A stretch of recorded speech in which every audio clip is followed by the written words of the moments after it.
perversão. Se o ambiente é de perversão, eu tenho que discernir o modo operante de Jesus aqui sobre esse milagre de nascença. Jesus aqui está operando um milagre de nascença, porque o foco de Jesus não está só em encontrar um culpado. O foco de Jesus aqui está em realizar um propósito. Então a pergunta é, essa pergunta foi feita para os discípulos: Jesus, quem aqui cometeu o pecado? Ele ou seus pais? Jesus disse: nem os pais e nem ele. Mas isso era necessário acontecer sobre ele para que se cumprisse a vontade de Deus. No original, para que se cumprisse a profecia, para que os sinais estivessem diante dos meus. Então, além de Jesus, através da sua luz maravilhosa, realizar o milagre, ele se move dentro do seu propósito. Então, não é sobre vir ao culto, não é sobre participar de uma comunidade de maneira religiosa ou somente cumprir protocolo. Não é sobre isso. É sobre o que Jesus está nos ensinando aqui. Jesus está falando: é necessário que se cumpra esse milagre, para que através da luz em mim os sinais sejam evidentes. Amém. Então a pergunta é: em que áreas das nossas vidas nós precisamos dessa luz? Em que áreas das nossas vidas os nossos movimentos não estão indo de encontro ao propósito maior do que trazer uma testificação da operação de milagres? Qual é o propósito maior aqui? Trazer os sinais para os seus. Porque só o Filho de Deus, só o Messias podia cumprir um milagre de nascença. Amém? Então Jesus está se manifestando aqui, não tão somente na operação de milagre, mas no cumprimento de propósito. Então, se eu sou salva, se você é salvo, nós precisamos discernir qual é a nossa missão e o que o Pai espera da minha pessoa e dos meus movimentos. Não é sobre ser uma pastora, um apóstolo, é sobre discernir quem somos como corpo. Porque Jesus estava sendo acompanhado pelos seus discípulos. Era aos seus discípulos que ele estava dando ensinamento. Porém, houve muitas indagações sobre aqueles que estavam nas trevas. Por isso que ele fala: preciso trabalhar enquanto é dia, porque virá a noite. As trevas, a escuridão, a falta de entendimento, a falta de clareza dos sinais que acompanhavam Jesus. Se esses sinais acompanhavam Jesus, eu e você precisamos buscar esses sinais. Amém. Amém. Glória a Deus. Se esses sinais testificaram que Jesus estava se movimentando para manifestar o querer do Pai e a manifestação do reino, essa é a nossa missão. A minha missão como salva não é me preocupar em adquirir riquezas dessa terra. Amém. A minha missão, eu preciso ter clareza disso, não está só em adquirir riquezas nesse plano terrenal.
é mais uma vez o cumprimento do propósito. Não é no meu tempo, é no tempo de Deus. A operação de um milagre.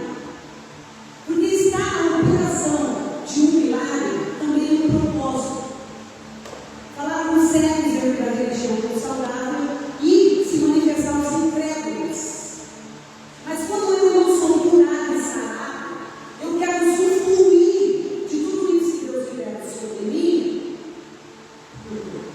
para massagear o meu eu, para adquirir poder, para me empoderar, para eu ser um centro e não Cristo. Vocês entendem essas verdades? Então Jesus, ele era cirúrgico em seus conceitos. Toda a glória de Jesus estava em trazer agora do Pai, manifestando milagres e trazendo a revelação das profecias. Então, próximo.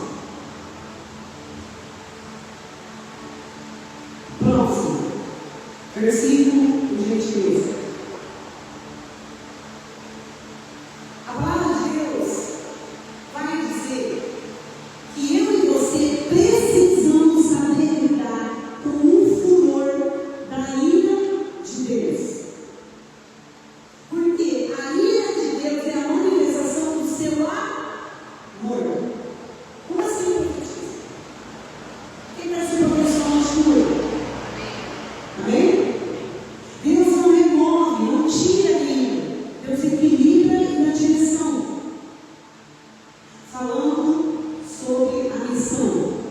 Na minha e na sua vida. Deus não tira a ira. Ele equilibra e dá direção à ira. Então eu não posso mirar contra o meu irmão. Então o meu relacionamento, quando eu estou atacando o comportamento do meu irmão, eu estou fora do centro da vontade de Deus. Quando eu, como predestinado, como igreja, dentro dos meus relacionamentos, eu ataco o comportamento do meu irmão, eu estou manifestando uma enfermidade. Essa enfermidade próxima de nascença, em que sentido aqui? No meio que eu e você fomos gerados. Padrões, crenças, hábitos, costumes. Então, o que Jesus está nos ensinando aqui? Diante dos discípulos, ele não busca culpa, ele não perde tempo e energia em trazer questionamentos, em trazer respostas às perguntas que não trazem testificação do seu propósito. O próprio Deus estava diante deles, mas ele estava preocupado. Quem não para?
da ira de Deus.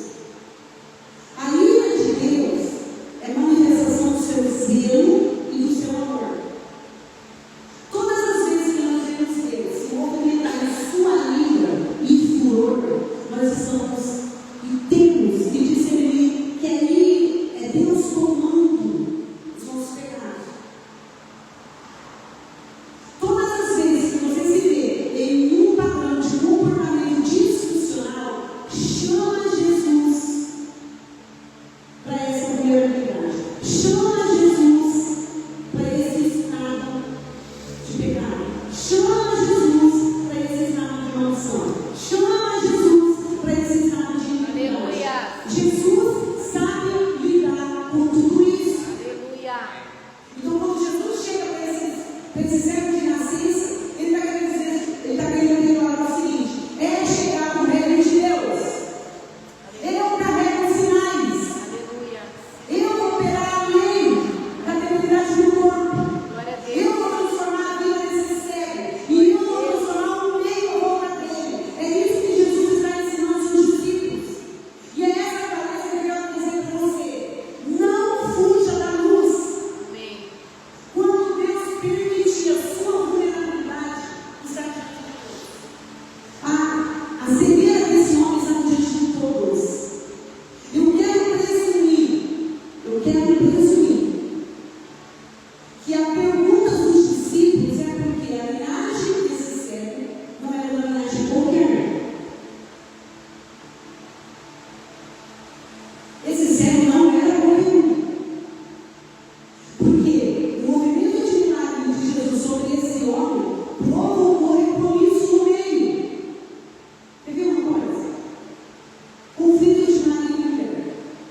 Deus começa a abençoar um dos cônjuges. Levar um dos cônjuges a subir, a crescer e a evoluir. Sim ou não?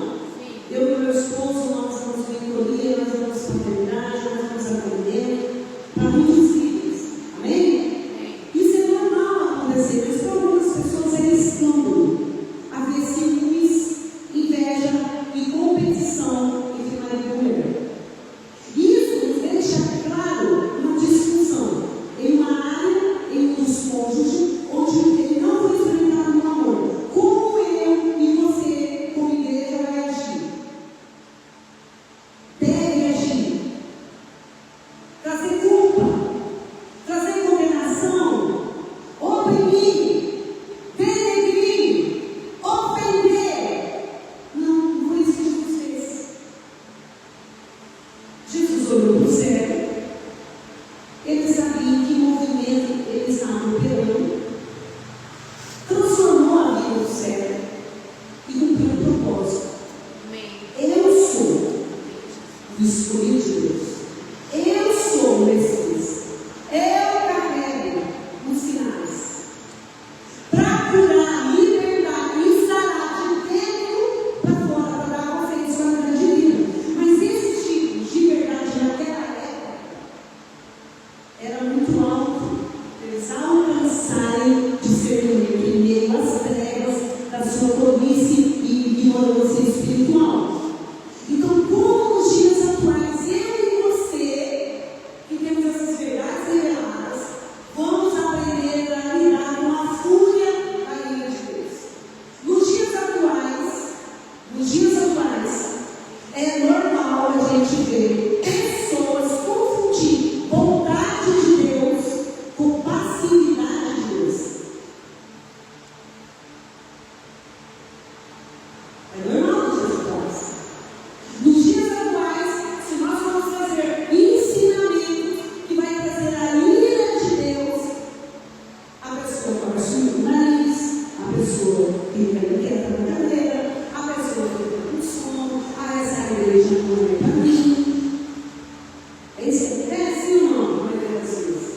Porque é difícil, não é fácil lidar com o parâmetro do céu, com nossos comportamentos disfuncionais. É muito difícil. Por quê? Porque eu e você viemos de nascença espiritual com as debilidades de Adão e Eva caídos no pecado e na desobediência.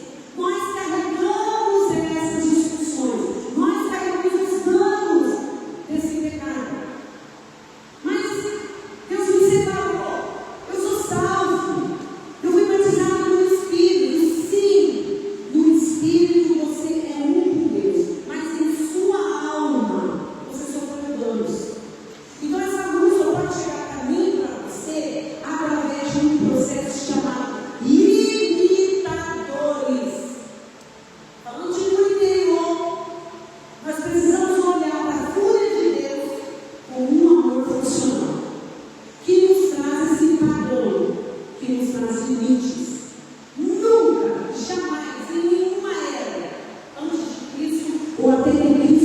volte, Deus vai permitir que eu e você pequem em paz.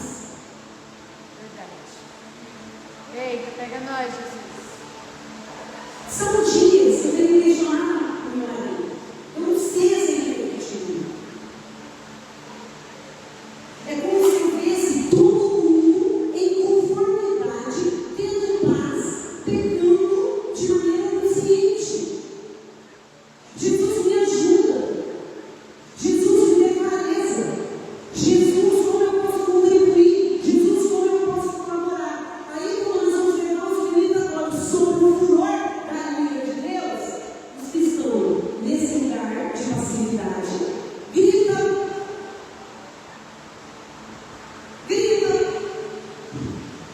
Sua carne vai gritar, porque sua carne não ama o imitador. Sua carne não quer ser subjugada. Minha carne não ama André no espírito. A carne quer governar. E por isso que saber lidar com a fúria da ira de Deus é necessário. A fúria da ira de Deus nos traz, diga assim, a manifestação do seu amor. Manifestação do seu amor. Porque a fúria de Deus foi manifestada no seu amor, no Calvário. Quando Deus olhou para André lá e viu os delitos, as iniquidades, o modo operante da fúria de Deus manifestou Cristo na cruz. Para que as minhas transgressões, as minhas iniquidades, as minhas maldições, os meus pecados de nascença do Adão desobediente no pecado, não pudessem mais ter influência sobre mim, sobre a minha nova natureza em Cristo Jesus. Então, qual é o comportamento, qual é o padrão de comportamento do Adão no jardim depois do pecado? É o que justifica, é o que questiona, é o que tem desculpa, é o que se vê confortável em tão somente ter remorso, ter um sentimento sobre o delito. Tanto é que ele não admite, ele transfere para ela. São padrões de comportamentos que nos levam a experimentar a ira de Deus. E é Deus vindo em amor. Porque a palavra de Deus vai dizer nesse salmo, olha só, porque a sua ira dura só um momento, e o seu favor está vindo, e o choro de novo. Olha só, noite e dia. Outra vez, noite e dia. É necessário passarmos por esse processo, permitindo Deus vir com a sua fúria,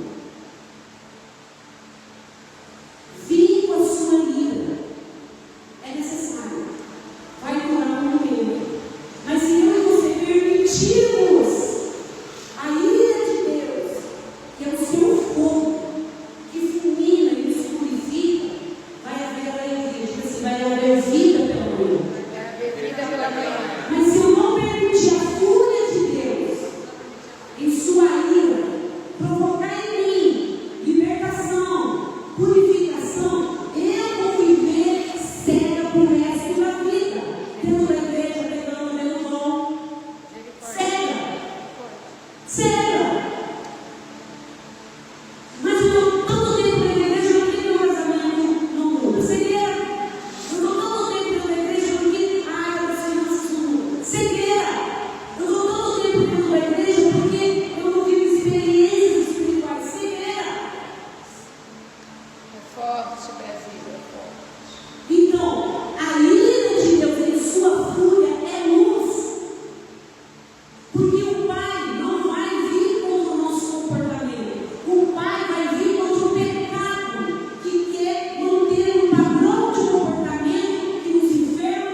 viver com misericórdia e graça. Como eu me exponho. Como eu saio dessa esfera de negação e de facilidade. A negação e a facilidade não só me enferma e me adoece, mas me torna indiferente ao delírio e ao pecado que eu estou cometendo com consciência. Quem já viu esse padrão hoje aqui? Todo mundo via, menos eu. Por isso que Deus não deixou ele ser abençoado no jardim.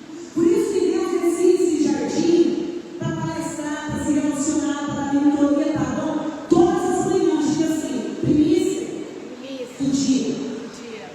Vai me dar uma noite de shalom, não de guerra. Aleluia.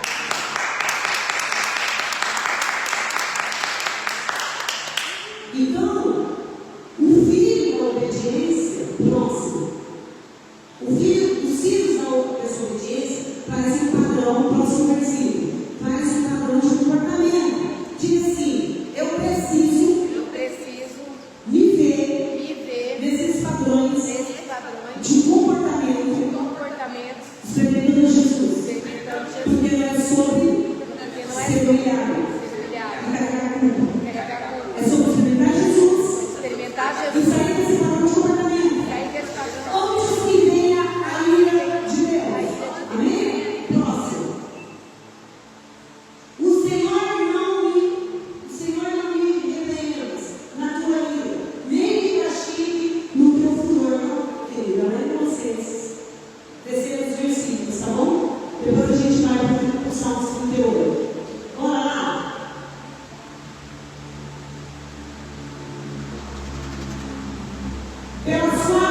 Pelas quais coisas vem a ira de Deus sobre os filhos da desobediência. Próximo. Nas quais também, em outro tempo, andaste como viveis nelas. Andaste como ainda viveis nelas. Próximo. Mas agora, despojai-vos também de tudo. Para quê? Da ira e da glória, da malícia, da maledicência, das palavras torpes, da nossa boca. Ele vai começar a fazer um padrão de comportamento. É em nossos comportamentos que nós vamos ver a manifestação desses padrões. E é sobre esses padrões e comportamentos que vocês fazem aqui, vem a ira de Deus. Amém? Você tomou a cruz? Você tomou a cruz de Cristo? Vocês são salvos? Jesus, vocês são salvos? Amém. Jesus predestinou vocês para carregar a cruz? Então não estou destinando ela para ele. É sobre você chamar Jesus para ver que padrão desses comportamentos próximos, pastor. Mentira. Nossa. Para que assim vocês possam se vestir de um novo homem que renova para o conhecimento, segundo a imagem daquele que nos criou. Próximo. Onde não há grego, nem judeu, circuncisão, nem circuncisão, guarda, sinta servo ou livre, mas Cristo é tudo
não trabalharmos. Por quê? Porque não é só sobre enfermarmos, é sobre enfermarmos o meio. Deus não é passivo em pecados conscientes. Deus não está na negação sobre iniquidade consciente. Deus não está indiferente à maldição, nos aprisionando hoje na culpa, no medo. Não, Ele não está indiferente. Mas é necessário a luz nos acessar. Amém? Salmos, meu querido.